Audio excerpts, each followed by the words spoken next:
اچھا زبیر صاحب، یہ جو کل ہوا وہ ہم نے دیکھا. ابھی خبر ہے بی بی سی کے اندر رائٹرز کو کوٹ کسی نے کیا ہے، اور 3-4 اور جو لوگ ہیں وہ کہتے ہیں کہ جی پاکستان کے اندر سسٹینیبل نہیں ہے، وائبل آپشن نہیں ہے. وہ دیکھ رہے ہیں کہ موجودہ حکومت کیا ان جو ٹرمز اینڈ کنڈیشن آفر کر رہی ہے اس کے اوپر عمل درآمد کر سکے گی یا نہیں. لوگوں کا خیال ہے، ایکسپرٹس کا خیال ہے کہ نہیں. اب سر میں تھوڑا سا آپ سے جاننا چاہوں گا، آپ نے کمپریہنسولی اس کے اوپر کام کیا، آلموسٹ کمپلیٹ ہو گیا. اس وقت کتنے کی بک رہی تھی؟ کتنے کنسلٹنٹ آپ نے ہائر کیے تھے؟ کتنا پیسہ اس وقت لگا تھا؟ اور اس فاسٹ فارورڈ آج کے اوپر لے کے آئیں تو کس طرح آپ اس کا کمپیریٹیو انالیسس کریں گے؟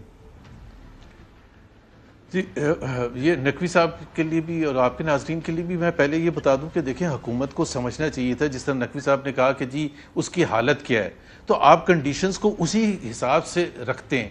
آپ نے اتنی ٹف کنڈیشنز رکھیں کہ کوئی میٹ ہی نہیں کرنے کے لیے تیار تھا. وہ جو 5 تھے جس میں سے اچھی کمپنیز تھیں، فلائی جینا تھا، ایئر بلو تھا، عارف حبیب کنسورٹیم تھا، وہ کیوں واپس چلے گئے؟ آپ نے اتنی مشکل کنڈیشنز رکھی کہ کوئی اس پر ریڈی نہیں ہوا تھا کرنے کے لیے. اور اینڈ میں جب صرف ایک بچ گیا بڈر اور اس کا کوئی بیک گراؤنڈ نہیں تھا، اگر آپ اس کو دے بھی دیتے، اگر سپوز کریں دے دیتے، تو آپ خود سوچیں کہ کیا تماشا مچتا کہ ایک کسی کا بیک گراؤنڈ ریئل اسٹیٹ ہے، اس کو آپ ایئر لائن اور گلوبل ایئر لائن کمپیٹ کس سے کرنا ہے؟ اس نے تمام وہ جو مڈل ایسٹرن ایمریٹس کے ساتھ، قطر کے ساتھ اور لفتھنسا کے ساتھ اور ان کے ساتھ کمپیٹ کرنا ہے. اور ڈومیسٹک لیول پر جو اتنی ہماری اب اچھی ایئر لائنز آ کے ان کے ساتھ کمپیٹ کرنا ہے، تو آپ کس کے حوالے کرنے جا رہے تھے؟ سو نن سیریس ایٹیٹیوڈ تھا بالکل. کنڈیشنز آپ کو لگاتے ہوئے آپ کو سمجھ ہونا چاہیے تھا کہ یہ اس کی کتنی ہے. اور دوسری بات میں بتاتا ہوں ایک اور آپ کے لیے کہ 625 بلین روپے کی جو لائبلٹیز تھیں پی آئی اے کی، وہ وہاں سے بیلنس شیٹ سے نکال لی گئی تھی انویسٹرز کو اٹریکٹ کرنے کے لیے کہ جی 625 بلین وہ حکومت کی رسپانسبلٹی ہے. سو یہ تو کافی کلین کر کے بیلنس شیٹ دی جا رہی تھی. اب آپ کا سوال جو تھا کہ 2016 میں کیا 2015 میں ہوا تھا؟ جی 2000 ایک تو میں ایک اور خبر اس میں بڑی امپورٹنٹ بات ہوتی ہے کہ پرائیویٹائزیشن میں ہمیشہ ایک سیاسی معاملات آتے ہیں، کیونکہ پاکستان میں جب سے پرائیویٹائزیشن کا پروگرام شروع ہوا تھا 1990 میں، تو اس وقت پی ایم ایل این کی حکومت تھی. Peoples Party only major political opponent تھا. پیپلز پارٹی نے ٹوتھ اینڈ نیل اس پرائیویٹائزیشن پروگرام کو اپوز کیا. فاسٹ فارورڈ اگر ہم کریں تو پی ٹی آئی جب آ گئی 2013 میں، جب اسٹرانگ اپوزیشن کے طور پر، انہوں نے بھی بہت شدید اپوز کیا تھا. اور وہ ایک بہت بڑا چیلنج ہوتا تھا کہ پولیٹیکل پارٹیز کو، پیپلز پارٹی کو، پی ٹی آئی کو کیسے راضی کیا جائے کہ جی وہ ہمارے ساتھ چلیں. اس دفعہ جو تھا حکومت کے لیے کوئی اپوزیشن نہیں تھی. نہ پی ٹی آئی اپوز کر رہا تھا، نہ پیپلز پارٹی اپوز کر رہی تھی، نہ جماعت اسلامی اپوز کر رہی تھی. تو ان کو ایک ایسا ماحول ملا تھا جو پہلے کسی بھی پولیٹیکل پارٹی کو یا حکومت کو نہیں ملا تھا، اور اس کے باوجود اتنا بڑا فیلئر. 2015 میں جو تھا نا خابر، جو آپ کا سوال تھا اگر آپ اجازت دیں، تو اس میں 2 ایسپیکٹس تھے. ایک تو ہم نے کیپٹل مارکیٹ ٹرانزیکشنز کی تھی تقریباً 450 بلین روپے، جس میں ایچ بی ایل تھا، یو پی ایل تھا، پی پی ایل تھا، اے بی ایل تھا، 1-2 اور کمپنیز تھیں جس کا ہم نے وہ کمپلیٹ کی تھی ٹرانزیکشنز. 450 بلین روپے حکومت کے پاس آئے تھے فورن ایکسچینج میں. 99% اس میں سے فورن ایکسچینج میں آیا تھا. اس کے بعد سے ایک پیسہ بھی پرائیویٹائزیشن کمیشن نے نہیں کمایا. ایک تو میں ویسے بتا رہا ہوں 6-7 سال کی کہانی.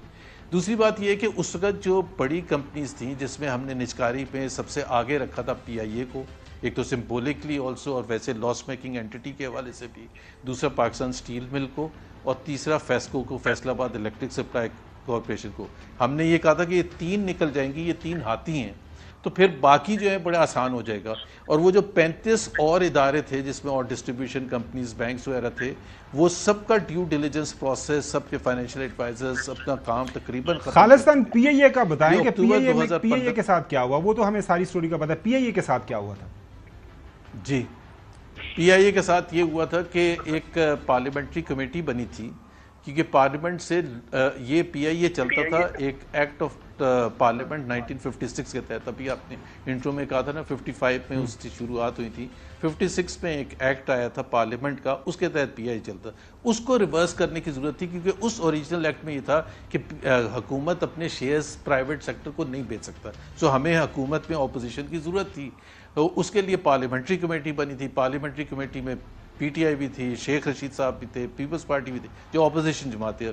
اس میں ہم سمجھے تھے کہ ہم نے لاسٹ مرحلہ طے کر لیا، ہم لاسٹ سٹیج پر تھے، اور اس میں پی ٹی آئی نے جب ایک دن میٹنگ، آخری میٹنگ جو تھی، اس میں انہوں نے کہا تھا کہ ڈار صاحب ہم آپ کے ساتھ نہیں چل سکتے. تو ڈار صاحب نے کہا یہ بالکل میں فیکٹ بتا رہا ہوں، اور اس میں آپ شہباز رانا اور یہ سارے جو آپ کے وہ آج کل بھی رپورٹنگ کرتے ہیں یہ سارے موجود تھے. تو ڈار صاحب نے کہا آپ کو نہیں کرنا تو ہم بھی نہیں کرتے. اینڈ آئی واز شاکڈ کہ بھائی ہم اس سٹیج پر آ کے یہ کر رہے ہیں، اور آپ نے کہا نا کہ فائنینشیل ایڈوائزرز کو اس وقت بھی $10 ملین پے کر چکے تھے ہم، تو وہ بھی ڈوب گیا تھا، اور اس دفعہ بھی تقریباً $15-16 ملین جو ہے $20 ملین کا فگر قوم کا پیسہ ہم صرف ڈبا رہے ہیں. بیڈ بھی نہیں آئی.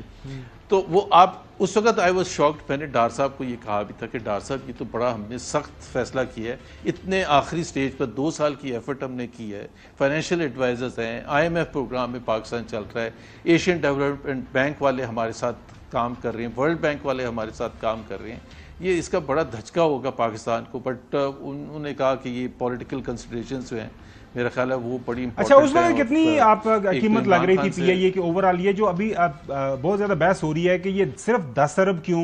ابھی یہ جو نقوی صاحب نے بات کی، اخبارات کے اندر بھی لکھا ہوا ہے کیونکہ اتنی زیادہ لائبلٹیز ہے، اگر کوئی مفت بھی لیتا ہے چلانے کو ساری لائبلٹیز کے ساتھ ان کو دے دیں.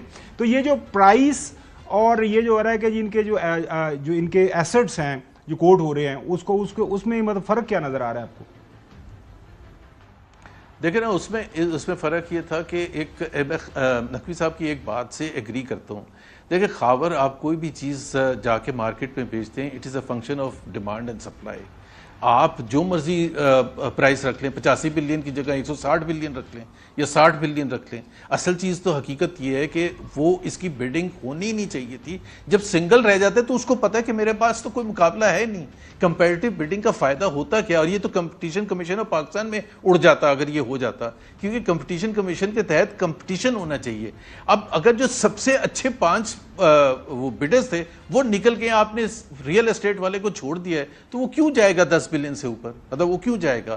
سو اگر یہ کمپیٹیٹیونس انشور کرتے، وہ جو سخت کنڈیشنز لگائی تھیں اس کو ٹھیک ڈھیلا کرتے، آرام سے اس کو سمجھاتے کہ جی یہ ہم کنڈیشنز آپ کی وڈرا کرتے ہیں، ٹیکس لائبلٹی، کنٹیجنٹ لائبلٹیز، اور دوسرے آپ انویسٹمنٹ اتنی کریں گے. بھائی جس نے چلانا ہے وہ آ کے خود بخود سنبھالے گا، ادروائز وہ لاس میں جائے گا. آپ پہلے ان کے اوپر گن پوائنٹ پر کہہ رہے ہیں کہ آپ اتنے جہاز ایڈ کریں گے، آپ اتنی انویسٹمنٹ کریں گے. ایسے تو کبھی ہوتا ہی نہیں. تو ظاہر سی بات ہے اگر آپ یہ نہ کرتے تو آپ کو پرائز بھی اچھی ملتی بیکاز کمپٹیشن ہوتا، اور پھر یہ مسئلہ ہوتا ہی نہ 85 ورسز 10 بلین کا. سو 10 بلین تو اگر آپ کو بھی پتہ چلے، مجھے بھی پتہ چلے I am the only potential buyer, تو میں کیوں ہائی پرائز دوں گا؟ بالکل صحیح، بالکل صحیح.